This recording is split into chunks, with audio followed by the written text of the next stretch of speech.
सरथियो सूर पिरीअ जो सुञनि में शामिल कोहियारो कामिल मूंखे दुख ॾेखारियो।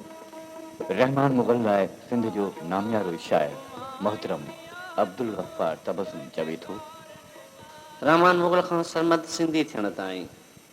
हिन जाखोड़ी कलाकार जीअं पंहिंजो सफ़र तय कयो ऐं थोरे अरसे में मञता माणी उन सरमद खे ॿियनि सभिनि हम असर फ़नकारनि खां बिल्कुलु मुख़्तलिफ़ करे बीहारियो। भगत कंवरराम जहिड़े आलापन जहिड़े हिन राॻीअ सिंध जे क़ौमी ऐं शौरी जागरता में पंहिंजो अहम किरदारु अदा कयो। हीअ रहमान जी न वई हुई न वक़्तु जो असांजे सथ खां ॾिसंदे ॾिसंदे विछड़ी वियो कंहिं अबदी सफ़र ॾे, पर मूंखे यकीन आहे त सरमद जा मधुर आलाप सदियुनि ताईं सिंध जी कुंड कुड़श में गूंजंदा रहंदा।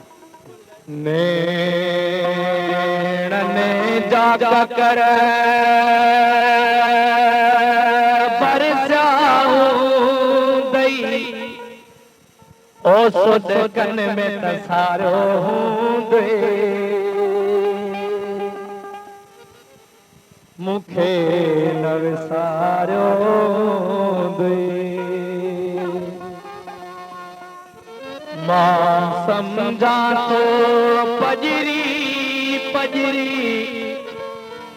ओ पल पल में पुकारियो हूंदे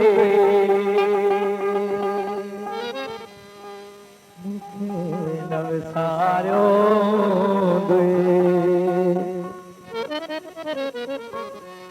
नेड़ने जा कर परसा हूंदई सुन कने में विसारियो हूंदई मूंखे न विसारियो हूंदई मां सम्झा थो सदकी सदकी मां सम्झा थो पजरी पजरी पल पल में पुकारियो हूंदई मूंखे न विसारियो मूंखे न विसारियो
दखणी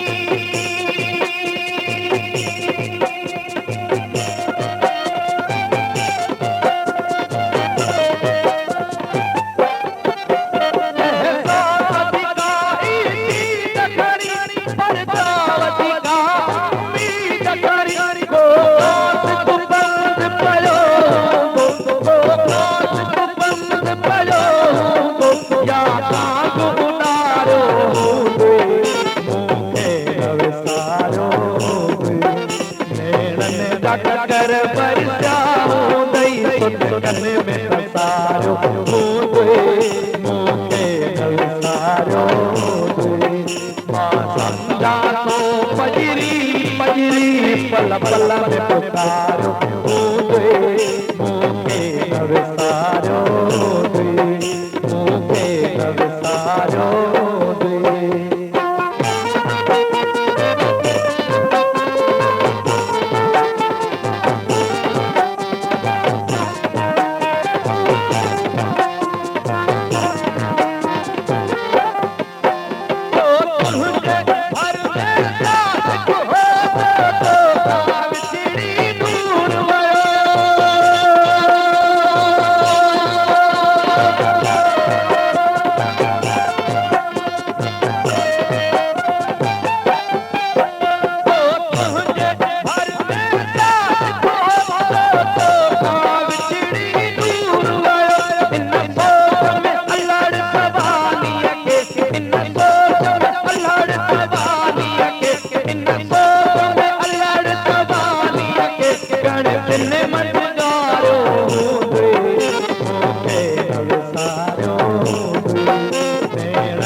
पल पल में पुकारो